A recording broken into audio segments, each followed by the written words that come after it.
From the New York Times, I'm Natalie Kitroeff. This is The Daily.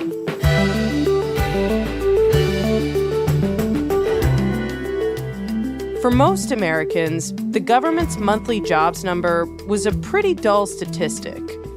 Until a few days ago, when President Trump angrily fired the person responsible for producing it, the commissioner of the Bureau of Labor Statistics.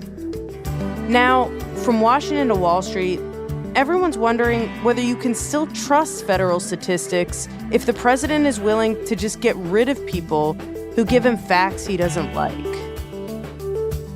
Today, I speak with my colleague, Ben Casselman, about how the government's economic data suddenly turned into a national drama.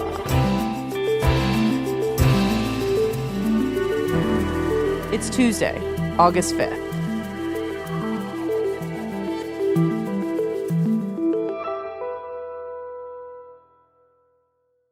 Ben, I just want to start by acknowledging that we may be on the brink of the nerdiest daily episode ever, but I am really excited to have you on for this because, honestly, this is kind of your Super Bowl. I mean, you have made a career of labor numbers, and this time we didn't just get job numbers.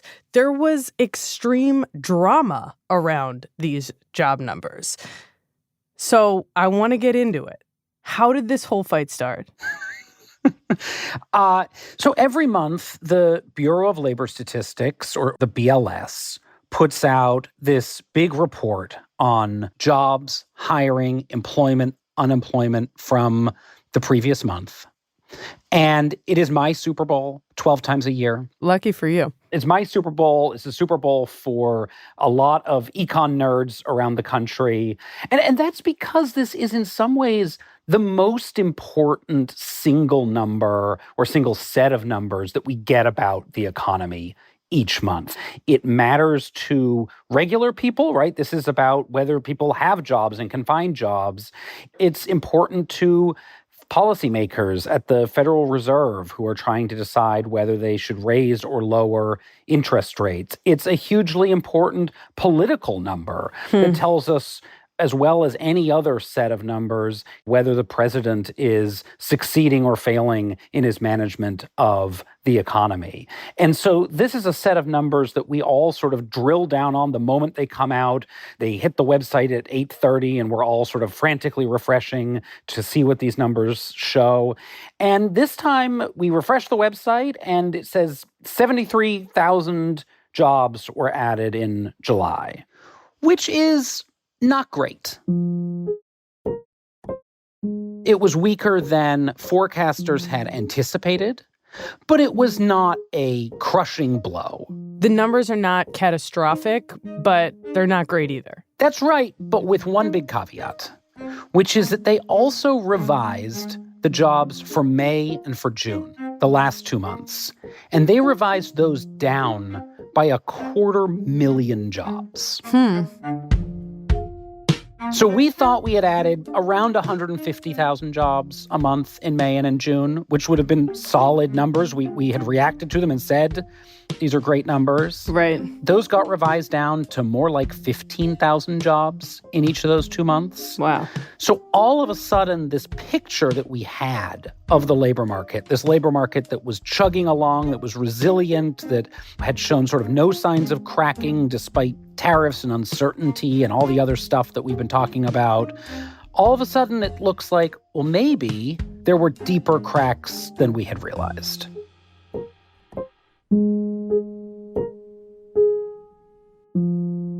Yeah, the last time that you were on the show, you said this is Trump's economy, right? He's put his stamp on it with tariffs, with immigration policy. He owns it if it soars or if it tanks.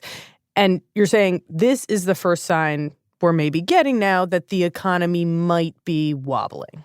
Yeah, that's right. And so these numbers come out. Rick Santelli here with the big breaking news of the morning, the big July jobs report. Non-farm payrolls up 73,000. Definitely a bit light, but everybody sort of reacts to them, starts to try to figure out what they mean. Look, I think this is all a result, this disappointing number is a result of all the turmoil over tariffs and the trade wars. I think this is more about the Federal Reserve. Again, we've got a bifurcated economy. And then a few hours later, around 2 o'clock in the afternoon, the president puts out this post on Truth Social, his social media site. It's this long post, Natalie. It's like taking up like my full screen here. Okay, let's hear it. In which he says, quote, "I was just informed that our country's, quote, jobs numbers are being produced by a Biden appointee, Dr. Erica McIntyre, the Commissioner of Labor Statistics, who faked the jobs numbers before the election to try and boost Kamala's chances of victory." This is where the drama comes in. This is the drama. He goes on in this to basically accuse Dr. McIntyre of rigging the numbers for political reasons and says that he has directed his team to fire her, which they promptly do. So it basically looks like he's saying he didn't like the numbers, and so he's firing the person responsible for them. That's certainly what it looked like to me, and I think to most people who were watching this. But that's not the story that his advisors told when they came out and started giving interviews later on Friday and on the Sunday shows over the weekend. And joining me now is the director of the White House National Economic Council, Kevin Hassett. Mr. Hassett, welcome to Meet the Press. Great to be here. We saw Kevin Hassett, who's one of his top economic advisors, came out and said, no, this isn't that the president didn't like the numbers. It's that there have been these big revisions. Well, what we've seen over the last few years is massive revisions to the jobs numbers. In fact, the numbers that are being put out by the BLS are unreliable, and this commissioner was clearly not doing a good job. Isn't this the very definition of shooting the messenger? No, absolutely not. I mean, the bottom line is that there were people involved in creating these numbers. And if I were running the BLS and I had a number that was a huge politically important revision, actually revisions should be smaller, right, because computers are better and so on, then I would have a really long report explaining exactly what happened. And we didn't get that. He says at one point, to make sure that the data are transparent and as reliable as possible, we're going to get highly qualified people in there that have a fresh start and a fresh set of eyes on the problem. So is the president prepared to fire anyone who reports data that he disagrees with? No, absolutely not. The president wants his own people there so that when we see the numbers, they're more transparent and more reliable. And if there are big changes and big revisions, we expect more big revisions for the jobs data in September, for example, then we want to know why. We want people to explain it to us. So their version of it is, look, there were these big revisions. Clearly, we've gotten the numbers wrong. And so we're going to bring in our own people who are going to do a better job of getting these numbers right. How unprecedented is this? Like, has it happened before? It's really unprecedented in the century-long history of the U.S. economic statistics system. There are some earlier examples along the way that have some parallels here.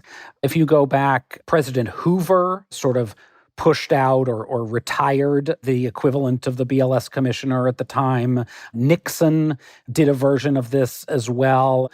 But we've never seen anything like this where there's a bad jobs report, the president is mad about it, he fires the head of the statistical agency. I mean, I don't know, Natalie, you used to be an economics reporter. Sure did. You've been in this world for a while, but I suspect you can't name a whole lot of commissioners of labor statistics. Not a one.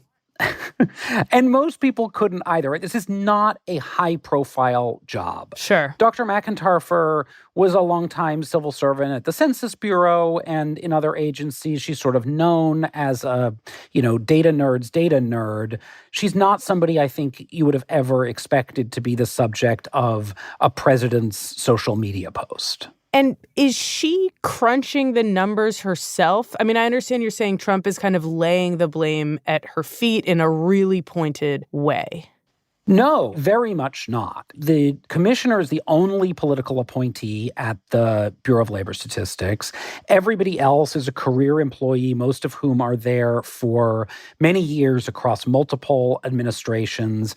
These are the people who collect the data, who crunch the data, who put it together. And the commissioner doesn't even see the numbers until they are finalized.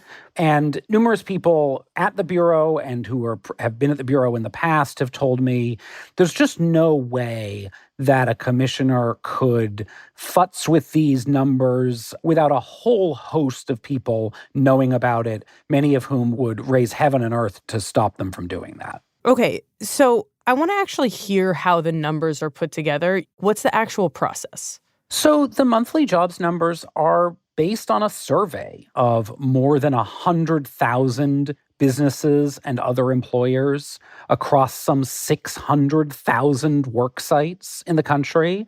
So, I mean, this can be on the phone, it can be online, there are various methods, but they're asking employers, how many people did you have on payroll during this period? And how many hours did they work? And how much money were they paid? And those numbers get aggregated together and added up to come up with a jobs number. But we're trying to measure an enormous $30 trillion economy with 160 million employees. There's a lot that goes into trying to tabulate those numbers, to try to fill in the missing blanks.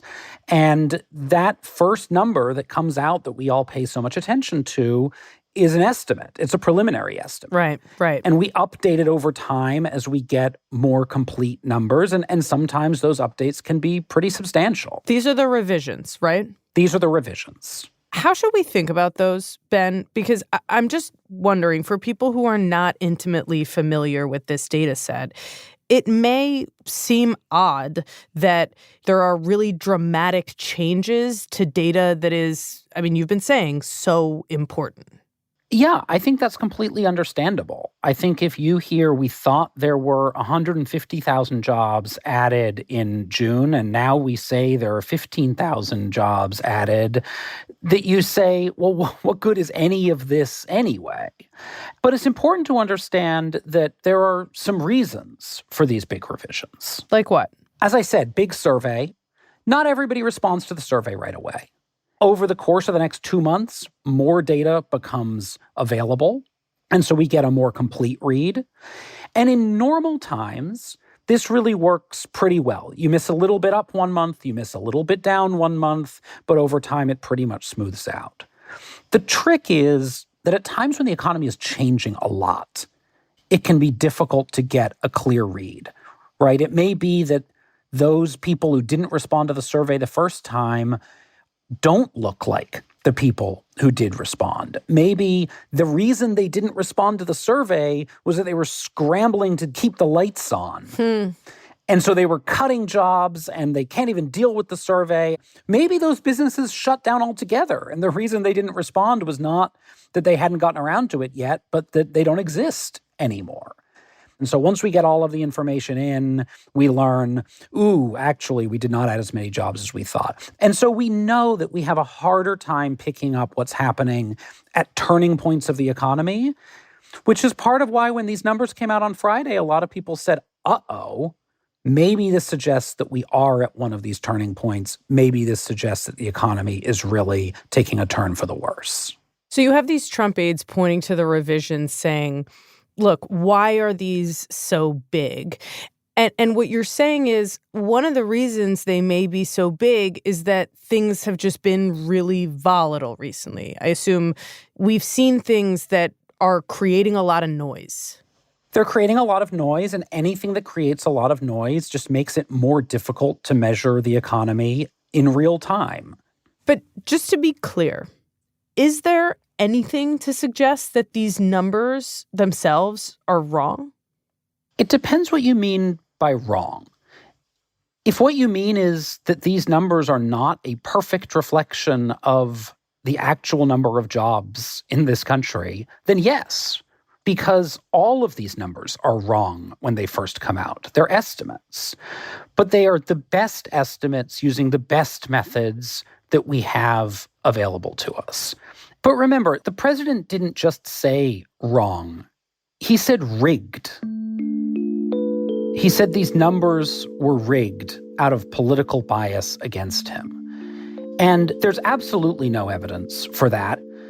But I think that suggestion by the president is what has so many people so alarmed right now.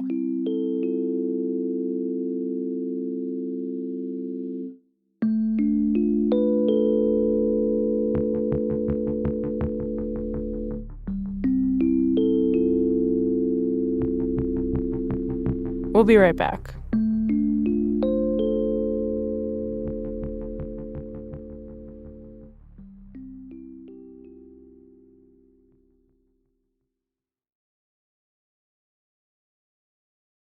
So you said, Ben, that this has a lot of people alarmed. Just explain to me why this matters so much to so many people. It matters because it gets to the real core of how we understand our economy and to the credibility of the U.S. government. And I think we have seen in history what happens when that confidence is eroded. Not so much in this country, but in other countries.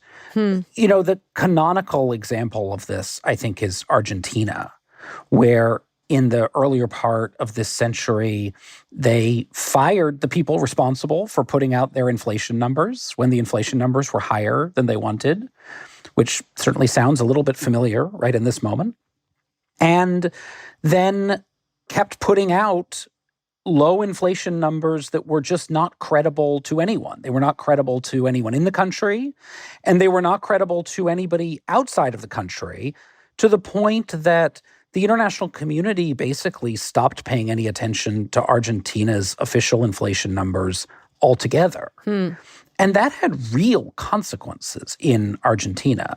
You know, they were borrowing money internationally, and investors basically started charging a higher premium to lend them money because they didn't trust the inflation numbers and they didn't trust the government. And that contributed to a really crippling debt crisis and default in Argentina. Investors were basically saying, we don't trust that you have a handle on this. There's no yardstick that we can really point to and know that it's real. If you lie to your bank about your income, they're probably not going to give you a very good rate on your mortgage. Sure. And that's basically what we're talking about here. We saw this in Greece as well, where the government fudged the numbers on their deficit for years to try to meet certain European Union targets, which eventually led to a massive debt crisis there.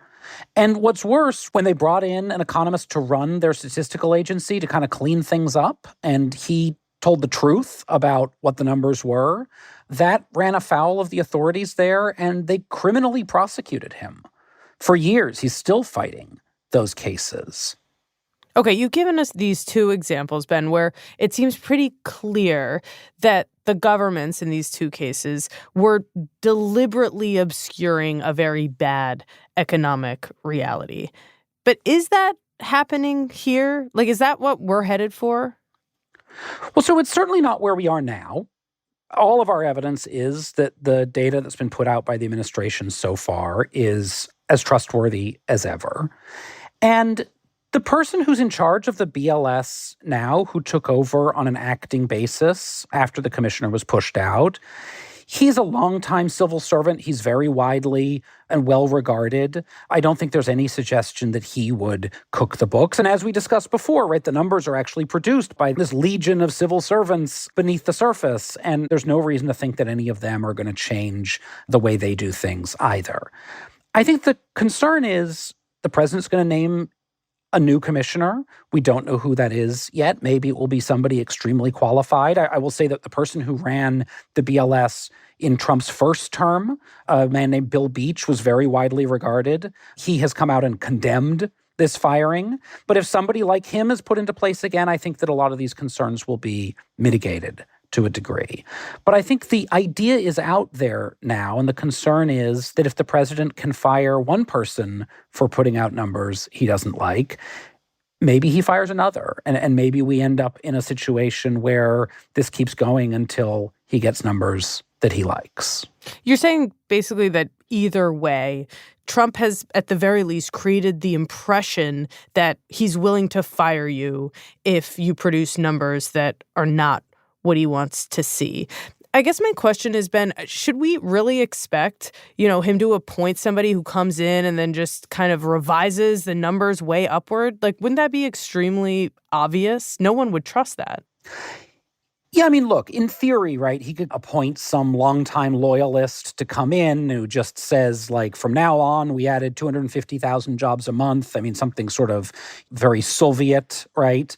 And I don't think that's likely. It would be extremely obvious. Sure. I'm not predicting anything. You and I may be sitting here in 6 weeks' time talking about that scenario, but I'm not predicting that. You're not there yet. I'm not there. I think there's another version of this, though, that is a little bit softer, but I think is in some ways just as concerning, where the president brings in somebody who maybe isn't an obvious yes man, but who doesn't uphold the traditions of these agencies, and that leads over time to a diminishment of staff morale, to increased turnover. You know, a lot of these people who work in these places have been there for a long time. They don't necessarily make that much money. We've already seen a lot of turnover, and that it just eats away at the expertise and ultimately at the quality of these numbers to a point that people just sort of lose faith in them as being useful gauges of the economy anymore. And, you know, I don't think it's lost on anybody that this is a pattern that has played out in a lot of places within the federal government under this president. You know, we've seen this in the sciences and in health, in the EPA, and we haven't seen that in this way at the statistical agencies yet, but it doesn't take that much to imagine it happening. Okay, Ben, we've been talking about the rhetoric, about the battle over this data, but I want to now just turn back to the data itself. Give me a really clear-eyed analysis of what these numbers say about where we are economically right now. Give us our bearings. So I think you alluded at the beginning of the episode here, right, to the last time we talked, and we talked about how this was Trump's economy now, but there really wasn't much evidence that these policies, tariffs and immigration and uncertainty and all of this were really hurting the economy in a significant way. I think we can't say that anymore.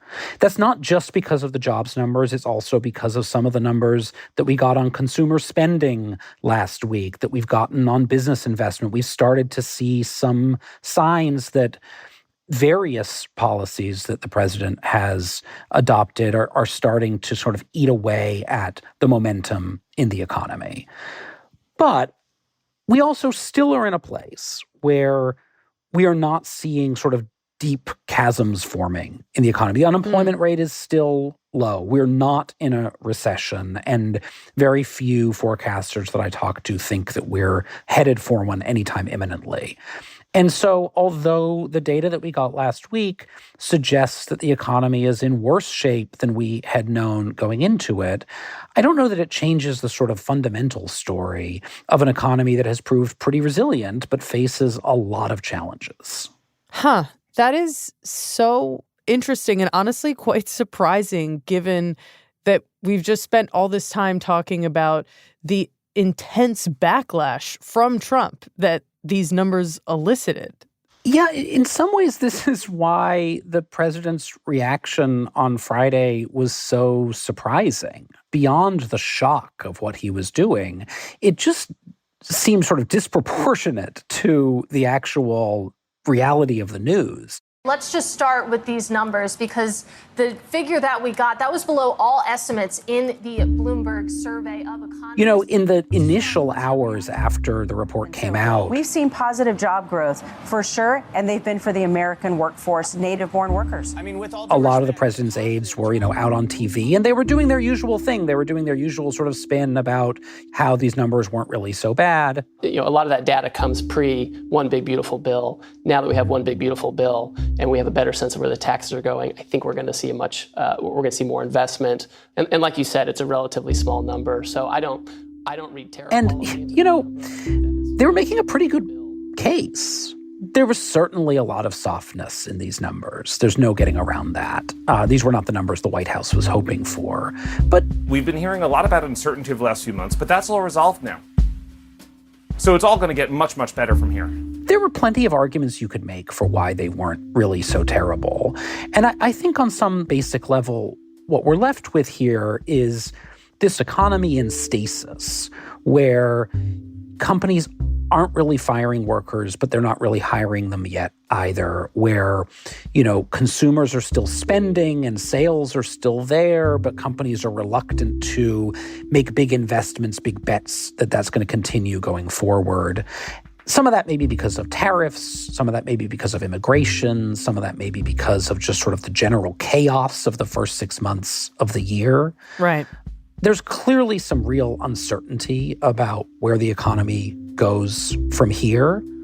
But beneath all of the noise, beneath all of the drama, as you put it, from Friday, we have an economy that, based on the numbers, is still relatively okay.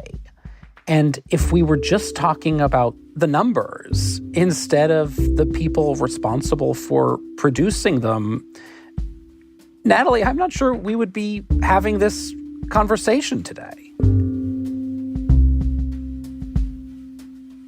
Well, Ben, that said, it was great to have you on the show. Thanks for having me.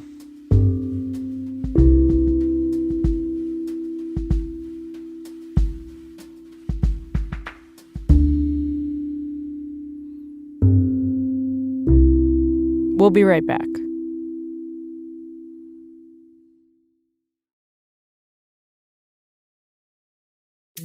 Here's what else you need to know today. While Texas are waiting for relief, Republican leaders are redrawing maps to silence voters, hijack our democracy. The Democratic lawmakers who fled Texas on Sunday achieved their goal of preventing a major redesign of congressional maps in the state, for now. Without a 2/3 quorum, the Texas legislature could not hold a vote on the new maps, which Republicans hope will flip 5 seats from Democrats to GOP control. President Trump had called for the redrawing of the districts in order to lock in Republican control over the House in the next midterm elections. But the Texas State House Speaker said that the vote was just on hold and wouldn't be prevented from going through. I will immediately sign the warrants for the civil arrest of the members who have said they will not be here. He also issued civil arrest warrants for Democrats who left the state. Governor Greg Abbott of Texas said on Monday that he ordered state law enforcement to detain and return any member who, quote, abandoned their duty to Texans.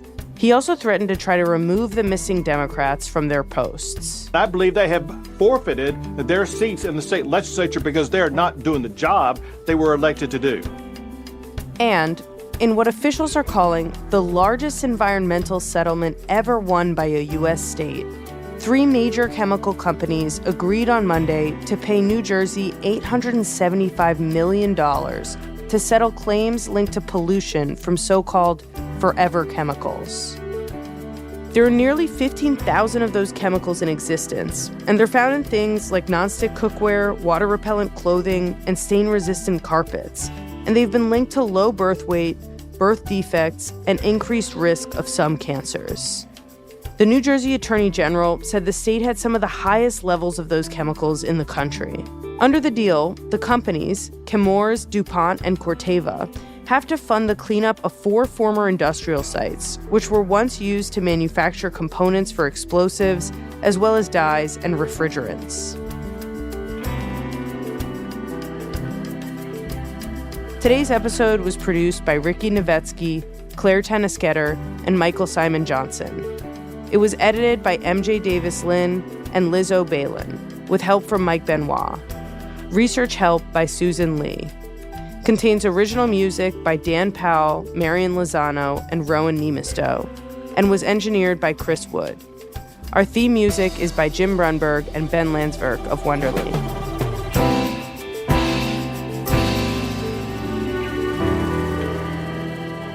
That's it for The Daily. I'm Natalie Kitroeff. See you tomorrow.